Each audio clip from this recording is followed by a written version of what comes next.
Hello everyone, so I'm here to do my Friday reads, and this is going to include 2 weeks because last week I read mostly book to price books, so I thought it was not relevant to include it in one full video. But yeah, I read 3 book to price books, mostly during the Andui's 24 hours in 72 hours readathon. And I will talk more about them once I am allowed, I think at the beginning of June. But so far I have only 1 book for the price left, so that is looking very doable. And the only book that I read last week and that was not for the book to price was The Lost Flowers of Alice Hart by Holly Ringland, and this was for Aussie April. And I love that book. It's about Alice, and at the beginning of the book we learn that her father is quite abusive, mostly towards her mother, but a little bit towards hers as well. And I thought that was going to be the main point of the book. We were going to explore how Alice grows up in that environment. But actually it surprised me because it goes much further than that, and it goes all the way into her 30s, and each chapter has a flower that is, or a plant that is found in the Australian biodiversity or countryside or whatever. Each chapter is focusing one flower and the meaning of that flower and how it ties up into Alice's story. And I thought the way that it was done was so clever, and the story was so interesting and so much more than I was expecting, and I really love it. I was expecting to like it because I have heard a lot of good things about it, but it was really nice. So yeah, that was the main thing that I read last week that I couldn't share with you. And this week I have already read a few things as well. I've read 2 books for the Asian Readathon and 2 books for the Springathon. So the books that I have read for the Asian Readathon already are The 3-Body Problem by Cixin Liu, and this was also very interesting. So this is a sci-fi book that deals with aliens coming to Earth, but it has a very different perspective to what I was expecting. So the aliens are contacting certain laboratories in China, and they were explaining to them different things about them, and the Chinese were trying to communicate with them. But the most interesting thing was that it was told in a way that they're, of course, in China they have a quite controlling government, and that was shown in the book. But also there was this huge organization that was so disappointed in humanity that they wanted the aliens to come and take over, and that was one of the main messages of the book. And in this book the aliens have left their planet to come to Earth, but they haven't arrived yet. So we see the development of that relationship between humans and aliens without really knowing much of each other, and how it makes humans question how they see humanity. And I think that was a very clever way to do that, and I really liked it. And the other book that I read for the Asian Readathon was The Memory of Police by Yoko Ogawa. And yeah, so this book follows this woman in an island, a fictional island, in which every now and then the government, well, I don't know if it's the government exactly, but things disappear. But they don't just disappear as you would think. it's more like people stop thinking and feeling anything about them, and they just forget them. And so the government enhances that by the memory police, in which they go to all the houses and make sure that those objects disappear for sure. So it's not like the things disappear, but they stop mattering to people, and then the government makes them disappear. But there are some people in these communities that do not forget. They cannot show it because then the memory police will take them away. And this story follows this lady. She forgets, but she knows people that do not forget, and so it follows a bit how she feels about all of this, and what she does about it. And to me, it had many points that reminded me of 1984 by George Orwell, that type of controlling society. But to that you have to add that Japanese whimsical feeling. So I enjoyed it. I think that it was not perfect, of course, but I enjoyed it, and I would recommend. So then I started Springathon, and I read Pensar comme un arbre by Jacques Tassin, and this book, it was not what I was expecting it to be. So I went in thinking that it was going to be a non-fiction exploring trees and how they connect to each other and how they think and react to things in their environment, but it was more about the social aspect of trees.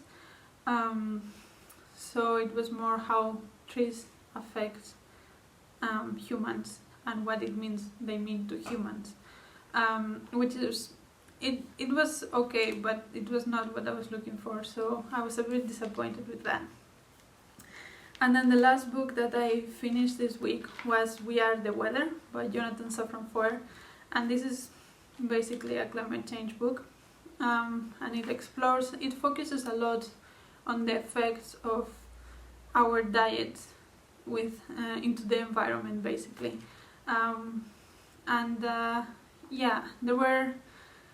I think that is an important topic that's not talked about so much in climate change narrative.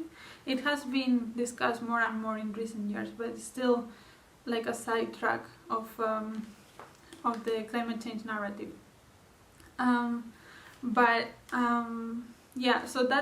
it's good and it's important, but the way it was presented for me didn't work as much because first of all, it's told from a very American perspective, so it talks a lot about what you can do as an individual, and it assumes that you have access to certain things that you might not have access to, and even the examples that he uses to connect the climate change movement to the to other movements and to the society as a whole are based in America mostly. So that was one aspect that if you live in America, probably it works better for you because you are more aware of that way of thinking, but if you are not American, it might not work as well for you. And then the other thing that I had mixed feelings about is that he talks a lot about how it's better to do something than to not do anything, because there is this feeling often that when you talk about doing something about climate change, you might be overwhelmed by the size of the problem and you feel helpless, and then you end up not doing anything. And he tackles that saying, well, it's better to do something than to not do anything. So just try your best, and that's good enough. And I see where he's coming from, and I like that he's giving the message that you don't have to be perfect to do something about climate change. But at the same time, he is very self-congratulatory in the way that he talks about it, and he's like, well, I'm not vegetarian, even though I'm saying all these things and it's like rationally it makes sense to me, but I'm doing something, so it's good enough. And that didn't quite gel with me because Although I agree that it doesn't have to be perfect for you to start, and he didn't acknowledge as much that this is a starting point. Sorry, I just got a call and I had to take it. So now I think that you got a bit the feeling of my feelings about We Are the Weather. It's a bit mixed with the focus that I like, but some of the discussions I found a bit limited, let's say. And about what I'm reading right now, uncommonly for me, I'm reading 4 books at one time, but it's all in different formats. So the first book I'm reading, it's Les Miserables by Victor Hugo. I have talked about this already several times because I have been reading it forever, but I'm making slow but steady progress on it. The next book I'm currently reading is Hidden Figures by Margot Lee Shetterly, and this is about the African American women in NASA. I think everyone knows about this. The movie was super popular, but yeah, basically it follows 3 women that were very important in the mission that went to the moon during the 60s in NASA.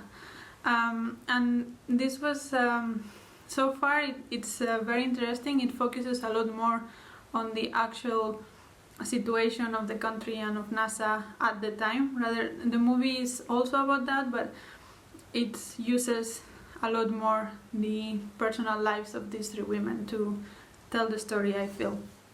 I'm reading this in Dutch because that was the only way I could easily find it, and it's for a book club for next week, so I had to read it in a certain time, and I just decided, you know what, I'm just going to read it in Dutch. So I'm reading it very slowly and in small bursts because I cannot read in Dutch for hours and hours.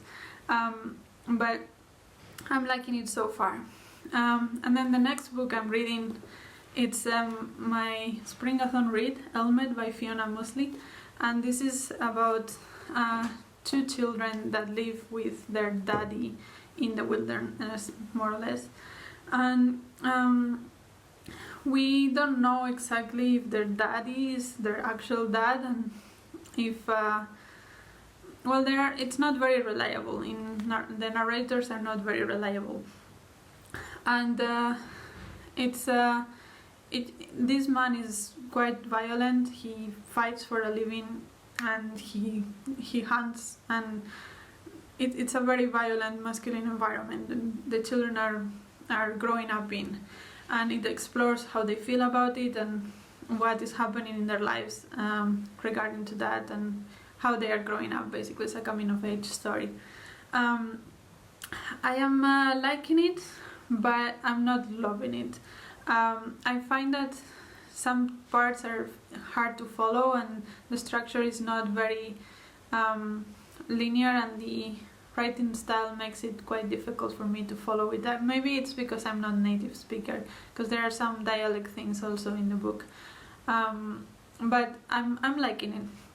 The story is engaging enough, and I'm reading this also in small bursts because it's a physical book and I don't have many of those left. I think I have this and another 3, and after that I run out of physical books that I haven't read, and I like to read in physical form, and I miss it quite a lot now that I'm reading mostly ebooks, but my library is closed and I cannot get other things from it.